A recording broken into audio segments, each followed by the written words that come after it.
You know, a lot of challenges in the beginning is figuring out, we've got this amazingly vast, highly respected, you know, highly followed, very well-read property. How do you bring that to a game and do it justice? There are so many different things within the books that were clearly had to be a certain way. There was so much strife about whether we were going to do Tom Bombadil at all, and the conversation about, well, Tom Bombadil wasn't in the movies, and there's a reason why it was cut. We had a very strong belief on what we thought was going to make this story great. It's such a long road to get to where we are today, and there are so many different things that I can look at now and say, that was definitely the right decision. And Tom Bombadil was definitely the right decision. So at launch, it was, you know, we had 8 regions. We kind of worked our way through the Shire. We ended up in Angmar. You know, it was a, we thought, huge world at the time. In fact, I think at the time it was one of the largest pieces of landscape ever released for a game. Eyes and ears and hearts and minds and everything opened up to us to see how we addressed, you know, how do you do a story in this world? You know, we can't be Frodo, right? I mean, these are the things that people thought the game was going to be, that I could be Frodo and I'm going to run through Middle-earth. You know, we had to get them to understand what our take was, that we were allowing you to tell your own story within Tolkien's story.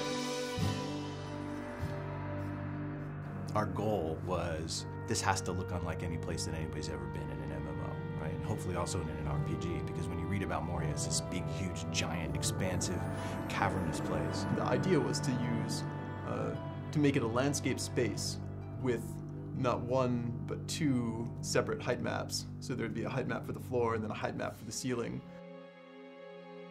That was something we'd never done before, doing the vast landscapey interior dungeon. It's really hard without a date file and without having sky and clouds and sun and all the colors that brings in.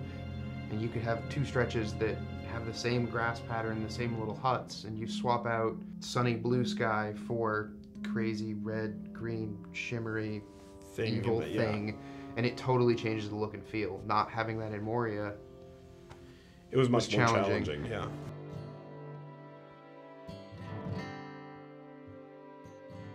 Our primary goal was to, how do we take this amazing game that people love once they get in it, but that there are some basic barriers to entry, like the subscription-only experience, and how do we reinvent what we have so that it retains all of its, you know, grand and glorious nature while addressing an audience that's much bigger. We are standing on a mound of content that is, you know, almost 10 years old, going back to when we first started early development of the Turbine. I think it's a credit to the early architects of the game that we're able to, you know, continue to add on to it and grow it and do remarkable things. Coming into Rohan, we have a totally new space. We have a totally new way of playing across it. And I think that being able to go out onto these vast plains and ride your war steed and challenge these, you know, mounted bands of marauders, I think we've come to a whole new chapter in Middle-earth.